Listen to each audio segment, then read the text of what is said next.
Mayor রোডে মুখ্যমন্ত্রী দলীয় ছাত্রদের সংযত হতে বলছেন কালচার্ড হতে। আর তার কয়েক ঘন্টা পরেই তারই দলের ছাত্র সংগঠনের দুটি গোষ্ঠী সিটি কলেজে মারামারি করছে, যার জেরে শনিবার পর্যন্ত কলেজ বন্ধ রাখার সিদ্ধান্ত নেন কলেজ কর্তৃপক্ষ। দলের ছাত্ররাই নেত্রীর নির্দেশ অগ্রাহ্য করছেন, এমন ঘটনায় বিড়ম্বনায় সরকার। তাই মুখ বাঁচাতে তড়িঘড়ি কলেজ খোলানোর উদ্যোগ শুরু হয় নানা দিক থেকে। এমনকি শিক্ষামন্ত্রীর সঙ্গে আলোচনা করে সংগঠনের কলেজ ইউনিট ভেঙে দেওয়ার সিদ্ধান্ত নেয় টিএমসিপি। শিক্ষামন্ত্রীর তৎপরতায় কলকাতা বিশ্ববিদ্যালয় এবং শিক্ষা দপ্তরের যৌথ পরিদর্শক দল বৃহস্পতিবার কলেজে আসে।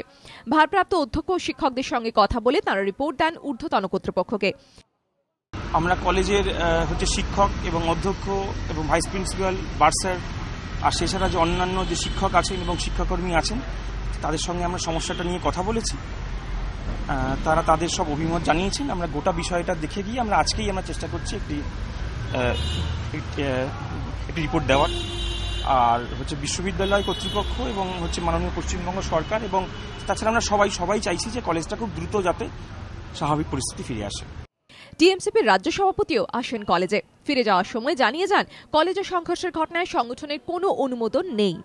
এই তৎপরতার মধ্যেও নিরাপত্তাহীনতা কাটেনি ভারপ্রাপ্ত অধ্যক্ষের। শিক্ষকদের সঙ্গে বৈঠক করে তিনি স্পষ্ট জানিয়ে দিয়েছেন, সরকারি তরফে নিরাপত্তার লিখিত আশ্বাস না পেলে অবিলম্বে কলেজ খোলা সম্ভব নয়। আপাতত শনিবার পর্যন্ত কলেজ বন্ধই থাকবে। সংঘর্ষের পুনরাবৃত্তি হলে ফের বন্ধ করা হবে কলেজ। চরম নিরাপত্তাহীনতায় আমরা ভুগছি। সরকারি তরফে যদি কোনো লিখিত আশ্বাস পাই বা আমাকে যদি সেরকম ভাবে কোনো লিখিত নির্দেশ দেওয়া হয় যে আপনি আগামীকালই কলেজ খুলে ফেলুন, আমরা সমস্ত রকমের ব্যবস্থা করছি, তাহলে কিন্তু আমি আগামীকালই হয়তো কলেজ খুলে দিতে পারি। মুখ্যমন্ত্রীর নির্দেশকে বুড়ো আঙুল দেখিয়ে শাসক দলের ছাত্র সংগঠনের গোষ্ঠীদ্বন্দ্বকে চাপা দিতে উদ্যোগ পর্ব চললেও এদিন কলেজ চত্বর ছিল শুনশান। শিক্ষক থেকে শিক্ষাকর্মীদের চোখে মুখে চাপা আতঙ্ক। কৃষ্ণেন্দু অধিকারীর রিপোর্ট, এবিপি আনন্দ, কলকাতা।